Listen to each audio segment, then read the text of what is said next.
দলের ম্যানিফেস্টো বাস্তবায়নের জন্য দলের ভাবাদর্শ বা মতাদর্শের লোকজন থাকতে হবে, এটাই তো স্বাভাবিক। তো আপনি ইসলাম নাম ব্যবহার করে যেসব অনইসলামিক কাজ করবেন, আমি শিওর, আমি নিশ্চিত যে আপনাদের এই রাজনীতি এখানে বাংলাদেশে হবে না বোধহয়।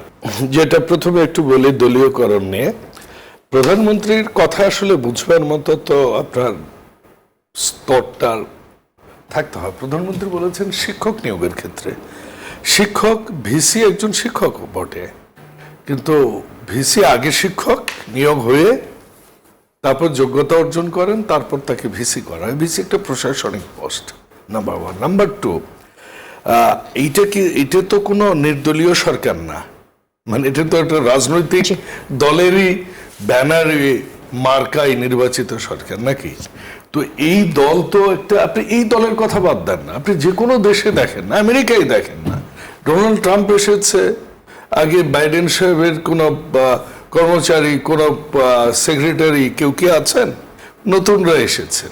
কারণ একটা দল যখন ক্ষমতায় আসে, ওই দল একটা নির্বাচনী ম্যানিফেস্টো দেয়। সেই নির্বাচনী ম্যানিফেস্টো দিয়ে একটা দলকে যখন জনগণ নির্বাচিত করে, তখন সেই দলের ম্যানিফেস্টো বাস্তবায়নের জন্য দলের ভাবাদর্শ বা মতাদর্শের লোকজন থাকতে হবে, এটাই তো স্বাভাবিক। এখানে দলীয়করণ, হ্যাঁ, এটা আপনি বলতে পারেন যে এখানে কোনো যদি ব্যত্যয় ঘটে আইনের, আপনি ইউ ক্যান স্পিক আউট। আর একটা কথা যেটা আমার সহ আলোচক আতিকুর ভাই বলেছেন, সেটা হচ্ছে যে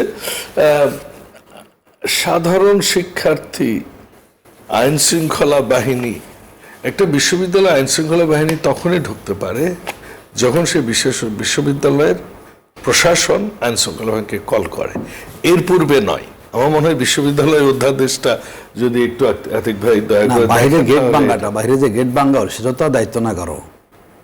বাইরে যে গেট ভাঙছে, আপনি দেখেছেন মনে ভিডিওগুলো, সব কিন্তু পরদারি লোকেরা সেখানে ছিল। তো এই বল প্রয়োগটা ওনারা কেন করবেন, আমি ওই জায়গাটা বলছি। আচ্ছা, আপনার দেখা আমার দেখা তো এক হবে না। আচ্ছা, ঠিক আছে। এখানে আমি নিউজ 24 এ ঢুকবার সময় ধরুন একটা কুকুর আমাকে দেখে ঘেউ ঘেউ করবে, এই কুকুরটা কিন্তু আমার কাছে শিকারী কুকুর, কিন্তু একই কুকুর কিন্তু এই নিউজ 24 এর কাছে কিন্তু ওটাই হচ্ছে কি পাহারাদার কুকুর।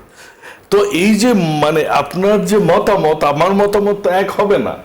আপনি যেটাকে দেখেছেন, আমি তো দেখেছি 100% এগুলা ঢিল এবং আপনার পাথর সবকিছু মানে করেছে একটা নির্দিষ্ট ছাত্র সংগঠনের কর্মীরা।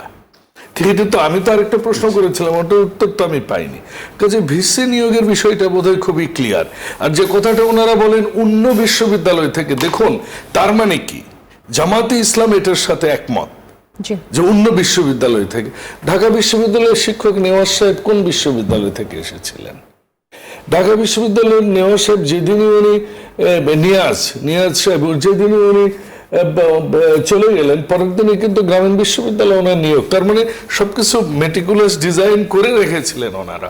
আসলে ওনাদের গাত্রদাহটা অন্য জায়গায়। জনগণ যখন প্রত্যাখ্যাত করেছে, যে বিষয়টা নিয়ে আজকে কথা উঠেছে, জামাত ছাড়তে হেফাজতের চাপ, আর অন্যদের কথা হচ্ছে যে কেন জামাতের সাথে থাকতে পারবো না বা কেন হেফাজত। দেখুন, এই ধর্মীয় রাজনীতি নিয়ে কথা বলতে চাই না। ধর্ম করলে তো আপনি একটা কোরআন এবং হাদিস নিয়ে তো আপনি চলবেন, শরিয়া আইন, এর বাইরে তো আর কিছু নাই। আপনাকে মাহরুম গায়ের মাহরুম মানতে হবে, এর বাইরে তো আর কিছু নাই।